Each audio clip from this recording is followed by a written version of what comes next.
not the boy wonder. Right. If it was about the boy wonder, it'd be about me. But it's about the little boy that wonders. And this is a practice speech because this is putting together some thoughts I have. And it's for the storytelling. And I want to tell you all a story about a little boy. This little boy, when he was quite young, had a pet cat. And he was playing one day and this little cat got run over by a car. And he actually saw it happen. And he was devastated. He was sad. And the cat was dead.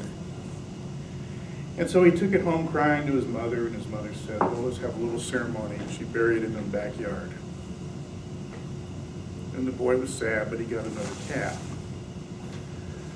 Well, the next day he got up, and his neighbor's dog had run out into the road and had gotten hit by a car. And the body was laying out there. Now, this neighbor didn't really care much about this dog. It ran loose. And the vultures, this is in Florida, the vultures came down and were picking this carcass clean. And by the end of the day, there was nothing left. It was all gone. Vultures had eaten the entire body. The boy wondered about that, his little cat and the dog. There was an old man that lived in a garage apartment upstairs in the house next door. And one day, the neighbor came out and said the man had died. And the little boy said, oh, well, they never saw the man. He was a kind of a recluse. Well, what the neighbor had done was taken all his belongings, this man was alone, and had thrown them out into the trash pile in front of the house. And the rest of the neighbors came around and they were picking through, looking for valuable stuff, kitchen items, books, they're hoping for money probably. And the boy wondered, because he had seen his father die, and his father had had a big funeral, and the little boy was there at the funeral. And they had mourned him. And this old man had just died, and they were just picking through his belongings. And he went over after all the people were finished, there was nothing left, and he picked up a little picture. It was a picture of a little boy. And he stared at the picture, and the little boy picture stared back at him. And he wondered whether or not the little boy was a picture of that man, or perhaps somebody he knew. But he thought, I'll bet this was the only thing that was valuable to that old man. And it was the only thing that those vultures didn't leave behind.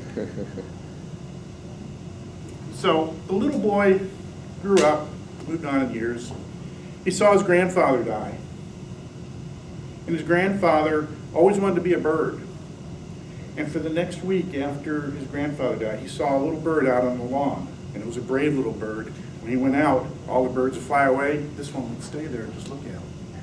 And he wondered about that bird. The boy grew up, he grew to be a man, and he had the opportunity to go to Montana. And he was going to see Custer's last stand battlefield. Thought that was cool, you know, cowboys and Indians. When I was a kid, cowboys and Indians were the exciting things. He wanted to see where the Custer's last stand was.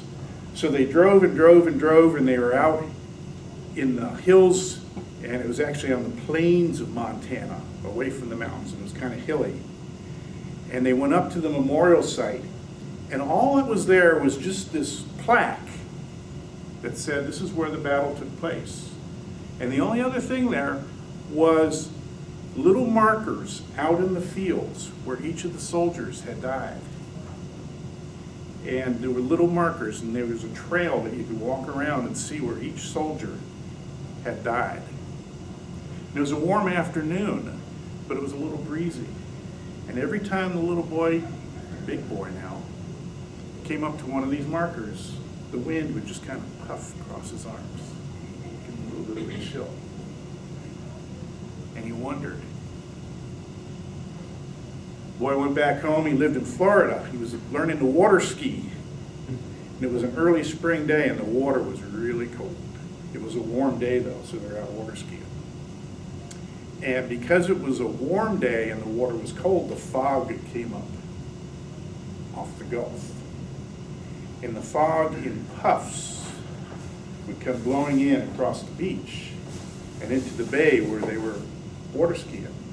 And the boy had remembered that the old people had said that the little puffs of fog coming back were the souls of sailors who had been lost at sea, and it was their souls coming back to the land where they lived. And he looked out there and wondered, and he thought, and as one of the puffs came in, it was just kind of chilled the air.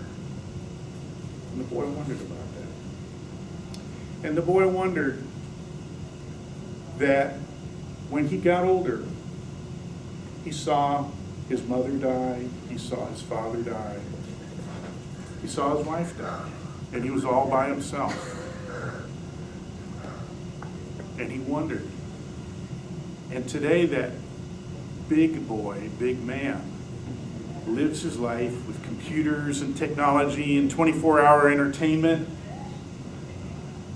And he sits there, and sometimes he just turns it off and he wonders. Thank you all.